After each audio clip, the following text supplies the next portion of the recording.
My name is Ruby Farber, and I was 29 years old when my boyfriend decided I should stop existing. The text came in at 11:43 p.m. on a Thursday, right in the middle of my break at the warehouse. I remember the time because I stared at it longer than I should have, as if the numbers might rearrange themselves into something kinder. They didn't. I need space. Don't call. Don't text. Don't exist for a while. I'll reach out when I'm ready to talk. That was it. No explanation. No argument beforehand. No warning. Just a command to disappear. My boyfriend Charlie was 27, and we had been together for 4 years, living together for 2. 6 hours earlier, we'd eaten dinner at the small kitchen table we picked out together. He laughed at something stupid on his phone, kissed my cheek, and told me to drive safe when I left for my night shift. Everything felt normal. Comfortably, dangerously normal. I read the message again and again. A coworker named Dennis noticed I'd gone quiet. He leaned against the vending machine and asked if I was okay. I handed him my phone without saying a word. He read it once, then frowned. "That's brutal," he said carefully. "Yeah," I replied. "It is." I typed one word back. "Done." Then I put my phone in my pocket and finished my shift. When I got home at 7:00 a.m., the apartment felt wrong before I even turned on the lights. His overnight bag was gone, a chunk of his clothes missing from the closet. His toothbrush wasn't in the bathroom cup anymore. Charlie hadn't just asked for space. He'd planned this, packed while I was gone. Sent the text knowing I couldn't come home to confront him. I sat down on the couch he insisted on buying, because it was more his style, and looked around the apartment we'd built together. 4 years of shared life were everywhere. His books mixed with mine. The throw pillows he teased me about but refused to get rid of. The coffee maker he bought me for my birthday. The watch from our anniversary. The jacket he gave me last Christmas and always said made me look powerful. He wanted me to not exist. Fine. I started in the living room. Slowly. Methodically. The throw pillows went into the first box. Then the frame photos. Every picture of us, smiling, traveling, pretending permanence, was guaranteed. Box after box, stacked neatly against the wall. The bedroom hurt more. The shirts he picked out for me. Jewelry he insisted suited my energy. A journal he bought me that I never used. Ticket stubs. Concert passes. A stupid coupon book he made me, one Valentine's Day breakfast in bed, movie night, one free back massage. We always joked we'd save them for later. There was never a later. By noon, I had 27 boxes. But I wasn't finished. I went through my phone next. Screenshots of messages where he talked about our future, our house, our kids, the way he said I made him feel safe. I printed all of it, 186 pages of promises, and boxed those too. By the time I sealed the last box in the kitchen, the matching mugs, the apron, the knife set there, were 40 boxes stacked in my living room. He wanted space. I was about to give him more than he ever imagined. By the time I finished taping the last box shut, my hands were shaking not from doubt, but from exhaustion. There's a difference. Doubt makes you hesitate. Exhaustion just makes you honest. 40 boxes sat in my living room like mute witnesses. Cardboard walls filled with memories Charlie had once wrapped in smiles and promises. Gifts, symbols, proof that what he called space was really an exit strategy with a contingency plan. I didn't cry. That surprised me. I thought I would collapse somewhere between the anniversary watch and the printed screenshots of our future, but instead something inside me went quiet and sharp, like a blade finally finding its edge. I borrowed a trailer from Dennis. He didn't ask questions, just helped me load. Box after box. He noticed the printed pages and raised an eyebrow. "That's thorough," he said. "He was very thorough when he erased me," I replied. We drove to his parents' house just after 4:30 p.m., the kind of suburban neighborhood where driveways stretch long and wide, designed for comfort and complacency. I knew the schedule. Charlie's father would still be at work. His mother, Deborah, would be home. Charlie would probably be there too, enjoying his carefully curated silence, working remotely, telling himself he was being mature. I backed the trailer up slowly and began unloading. I stacked the boxes neatly, 3 across, row after row, from the garage door all the way to the street. I didn't rush. I didn't throw anything. This wasn't anger, it was precision, a physical manifestation of everything he said he didn't want touching his life anymore. On the final box, I taped a note. "You wanted space. Here's everything that connected us. Now you have infinite space. Your non-existent X." I was pulling away when the front door flew open. Deborah stood there, frozen, mouth open, disbelief. etched across her face like she'd walked into a nightmare she couldn't wake up from. My phone started ringing before I turned the corner. I ignored the first call, then another, then another. His mother, then Charlie, then his mother again. I answered on the fourth ring. "What is the meaning of this?" Deborah demanded, her voice sharp enough to cut. "Hi, Deborah," I said calmly. "Charlie asked for space and for me not to exist. I'm returning everything that made my existence inconvenient." "That's not our property," Charlie's voice snapped in the background. "Those are things I gave you." "Exactly," I replied. "And now they're reminders of you. Hard to not exist when your life is scattered all over my apartment." "You're being ridiculous," he said. "Come back here and move these boxes. I can't get my car out." "That sounds like a you problem," I said evenly. "I don't exist. Remember, ghosts can't move boxes." I hung up. By the time I got home, I had 47 missed calls. I counted, not because I cared, but because the number amused me. Charlie, his mother, his sister Rachel, his best friend Jenna. Different voices, same message. "You're being childish. This is petty. Move the boxes now. We're calling the police. You're insane." I responded to none of them. He wanted space. He wanted me gone. I was simply following instructions. 2 days later, the entitlement showed up at my door. At 6:00 a.m., someone pounded hard enough to rattle the frame. I checked the peephole. Charlie's father, Robert. I opened the door with the chain still on. "You're moving those boxes today," he said, not asking, declaring. "No," I replied. His jaw tightened. "Listen here. Those were gifts I cut in. I returned them because your son asked me not to exist. They're on your property now." "You humiliated him," Robert snapped. "He's devastated." "He texted me to disappear," I said quietly. "I'm actually not even supposed to be having this conversation." His fist clenched. For a moment, I thought he might swing. "Go ahead," I said. "Hit me. I'll press charges. Great look for your construction business." He lowered his hand and stormed off. 2 hours later, my apartment manager called about a complaint, abandoned property hoarding behavior. I invited her over. She walked into a spotless apartment and left shaking her head. That afternoon, I got a message from an unknown number. It was Rachel using someone else's phone. "You should know Charlie only asked for space because he was confused. A woman from his work has been pursuing him. He needed time to think. Time to think about replacing me." I screenshotted the message, didn't reply. Space granted. Permanently. The narrative changed overnight.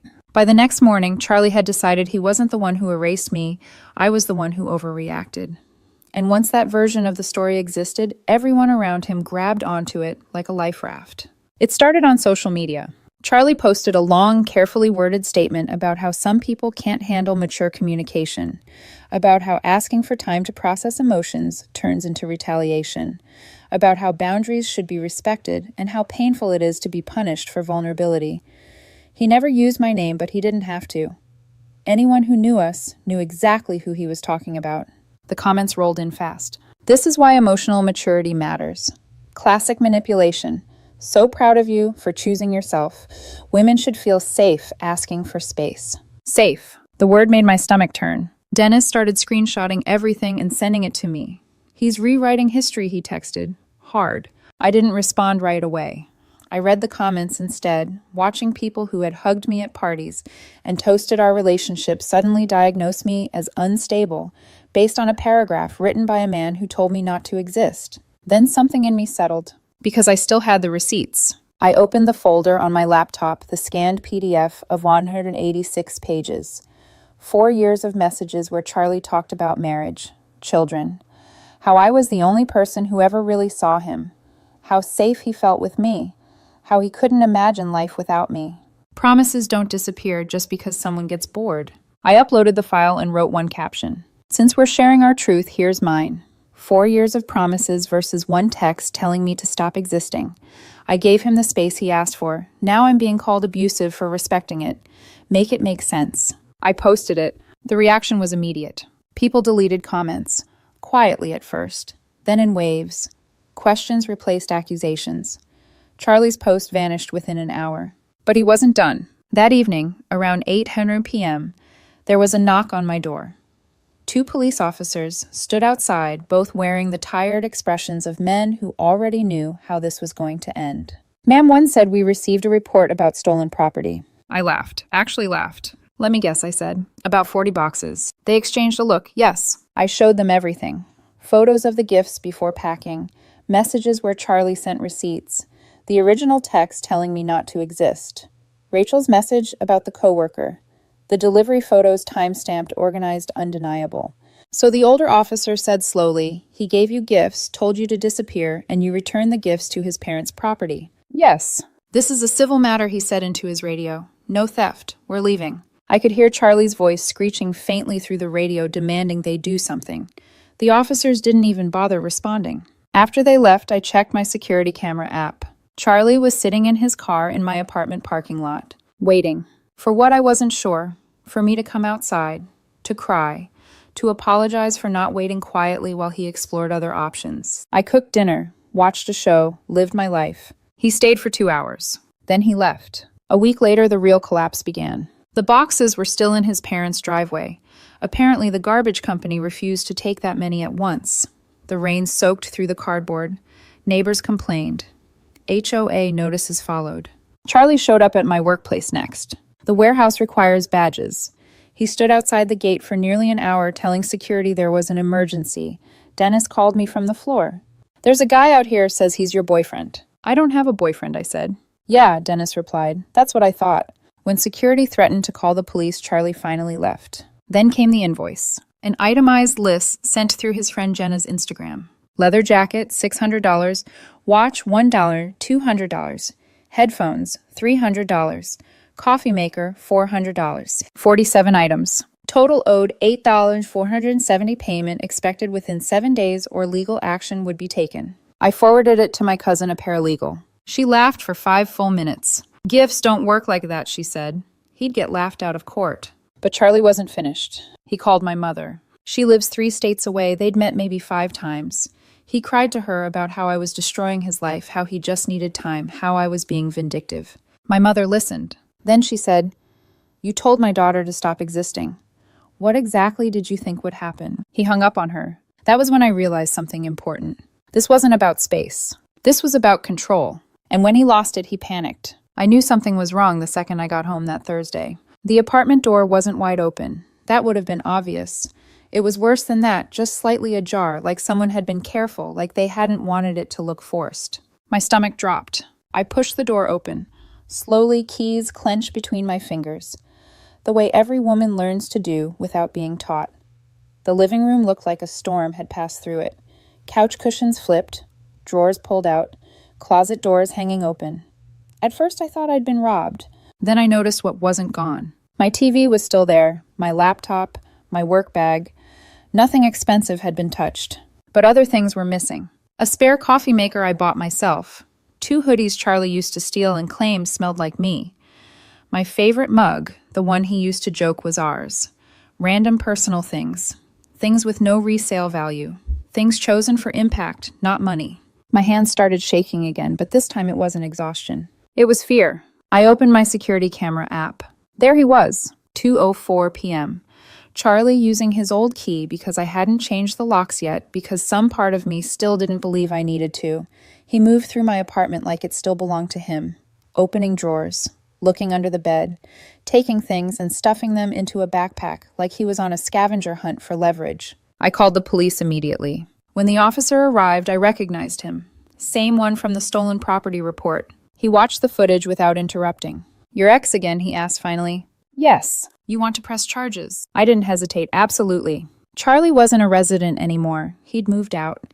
He'd told me he needed space. He had no right to be there. The officer explained it plainly, trespassing and theft. They arrested him that night. I didn't feel triumphant when I heard. I felt tired. Bone-deep tired. The kind that comes from realizing someone you loved never respected your boundaries, only the ones that benefited them. He was released on bail the next morning. His father handled it. But the charges stuck. His lawyer tried to argue residency rights. I had texts, forwarded mail, his own message telling me he'd left. Evidence stacked higher than the boxes still rotting in his parents' driveway. The prosecutor called it clear-cut. A restraining order followed. Mutual, clean, no contact. Perfect, or so I thought. The harassment just changed shape. His mother started calling my employer, claiming I was unstable, dangerous, vindictive. HR opened an investigation. I brought screenshots, police reports, security footage. They closed the case in my favor and warned her that continued harassment would result in legal consequences. His father tried one last intimidation tactic, showed up at Dennis's place since he couldn't come near mine. Dennis is 6 feet tall and trains MMA for fun. The conversation was brief. Then came the fundraiser. Charlie's friends launched a social media campaign to help him with legal fees after being emotionally abused. It raised $127 before someone reported it for fraud and it was taken down. And just when I thought the absurdity had peaked, his sister reached out through a mutual friend.